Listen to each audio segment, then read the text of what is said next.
Alright, so 3 weeks ago I started with this thing called monk mode, which is basically a protocol where you go for a few weeks or a few months without doing a lot of like bad activities or by just drastically reducing it. So playing video games, watching YouTube, watching series, all that kind of stuff. So you basically try and limit those things as much as possible, or you eliminate it completely and start doing more of like the good things like working, exercising, reading, journaling, meditating, and that's basically what I did. I read for about an hour a day, so at least like 30 pages a day. I meditated for 10 minutes every day. I exercised for at least 30 minutes a day, so 30 minutes of walking or at least 30 minutes of exercise. I tried to reduce my screen time to about 5 hours a day, and I had to do about 4 hours of deep work, 2 hour sessions twice a day. And I did that for the last 3 weeks.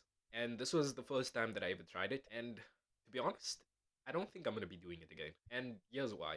Now, I know a lot of people attribute a lot of their success to monk mode, and a lot of people really like it and they swear by it, but I just don't think it's for me personally because I really thought that this would be something that I would really like and that would work well with me, but it's just not. I think I just gravitate towards like a more long-term sustainable approach towards doing things. Monk mode was a bit too extreme. There were a lot of good things that came from this. Like I experienced what life was like without doing all of these things.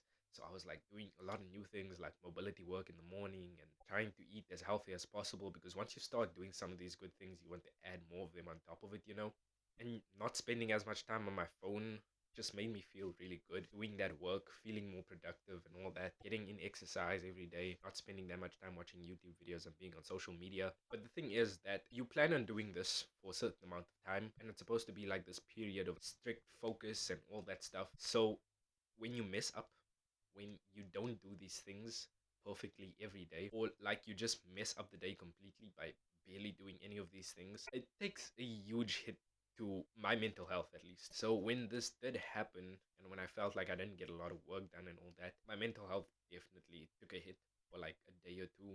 I would go back to doing a lot of these bad activities and instant gratification activities and things. So I think at this point in my life, it wouldn't work out for me because I know that there will be a lot of days where I'm just not functioning the best, where I just don't feel the best, and I'm not going to want to do all of these things. And when those days come, I don't want to feel bad about not doing anything or not achieving my goals for that day. And I think with the approach that I go with now, which I learned about recently, but I was also kind of doing for a while already, I definitely could do this for the rest of my life.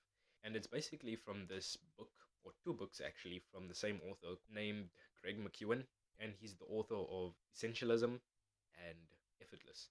Now, I don't want to go into too much details, but Essentialism basically says you should try and do the 20% of activities that give you 80% of the results and just focus on those and just ignore all of the other things. And Effortless is basically like a framework or like questions that you can ask yourself. So you ask yourself, for example, how can I make this activity that I'm about to do effortless? How would it look if it was effortless? And then based on that you try and make it effortless, so you try and work towards making it effortless. And I just like that more because for me personally, I don't really like the idea of hard work. I don't want to work hard for the rest of my life. I respect people that work really hard, but I respect people more that are able to work smart and are able to make things look easy that are difficult for other people. I'm way more impressed by that, to be honest. So I'm trying to do that in basically all of the aspects in my life. So that's my new pursuit. I'm gonna make a more detailed video about this in the future once I actually read the books. I just listened to two podcasts with him in it by Chris Williamson. So I would highly recommend those two podcasts and the two books because it was mind blowing to me, honestly. That was like the good and the bad that came from Monk Mode. I definitely don't regret doing this. I got a lot done in the last few weeks with the email marketing agency, but I'm not doing that anymore. So go watch that video to find out why.